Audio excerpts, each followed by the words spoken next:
ایک رات تھی جب سیلنور کی سرزمین پر بارش تھمنے کا نام نہ لے رہی تھی اور ملکہ الارا نے ایک بیٹی کو جنم دیا۔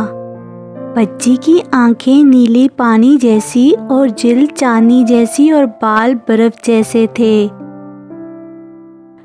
اس کی پیدائش پر کوئی خوشی نہ منائی گئی، کوئی بگل نہ بجا، صرف بارش کی بوندیں در و دیوار پر گری جیسے آسمان کچھ کہنا چاہتا ہو۔ اس بچی کا نام رائنا رکھا گیا، مگر نجومیوں نے اپنی پیشن گوئی میں کچھ اور ہی دیکھا تھا۔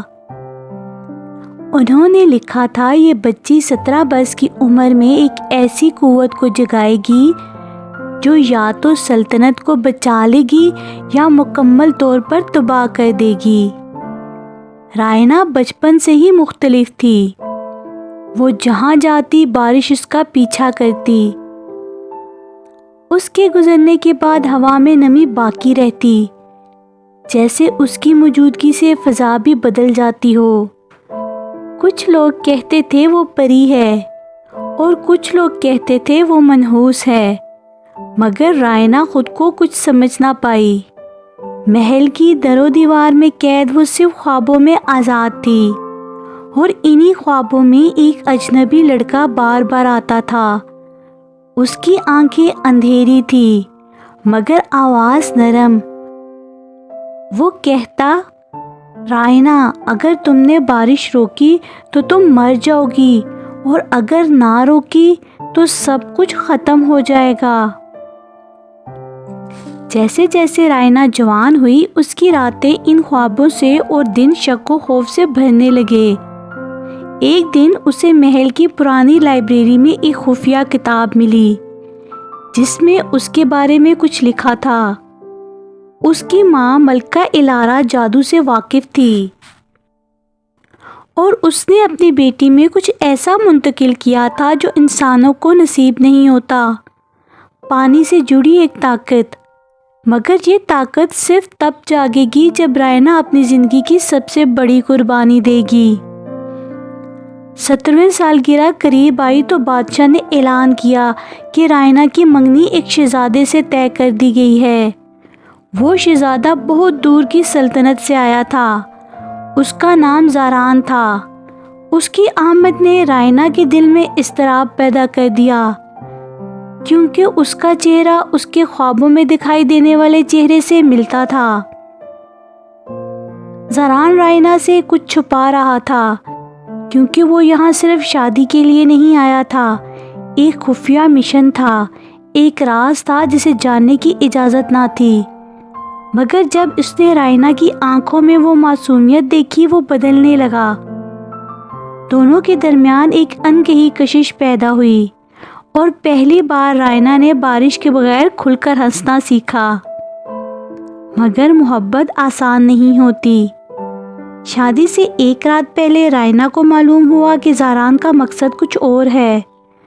اس نے ایک معاہدے کے تحت رائنا کو قید کرنے کا وعدہ کیا تھا تاکہ اس کی طاقت کبھی بیدار نہ ہو سکے۔ رائنا کو یہ سب سن کے بہت دھچکا لگا، اس سے یہ دھوکہ برداشت نہیں ہو رہا تھا۔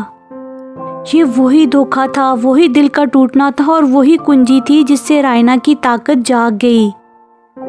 مگر رائنا نے اپنی طاقت کا استعمال انتقام کے لیے نہ کیا۔ اس نے زاران کو سزا نہیں دی، اس نے خود کو معاف کیا اور اسے بھی۔ وہ جان گئی تھی کہ اصل طاقت وہ نہیں ہے جو آگ لگا دے، بلکہ وہ ہے جو بجھا دے۔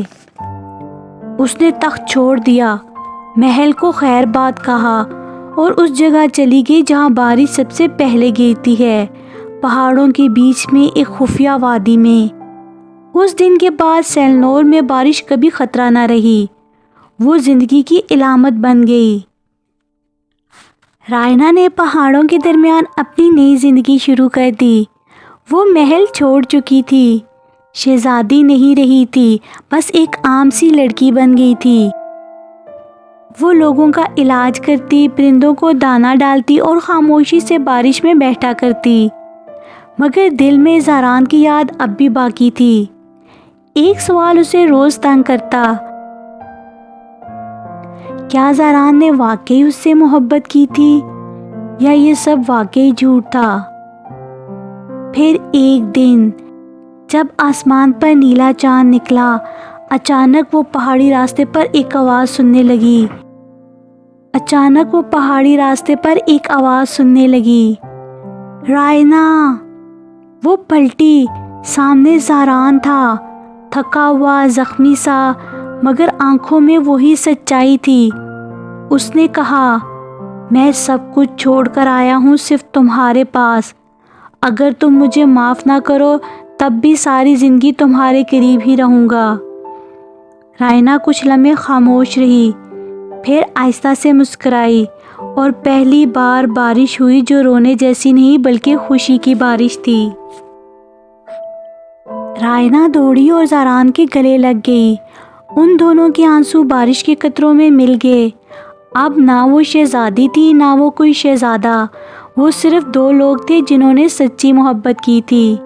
انہوں نے پہاڑوں کے درمیان ایک چھوٹا سا گھر بنایا، وہیں رہنے لگے۔ اب وہ لوگوں کے دکھ بانٹتے، زخمیوں کا علاج کرتے اور بارش کے ساتھ دعائیں دیتے۔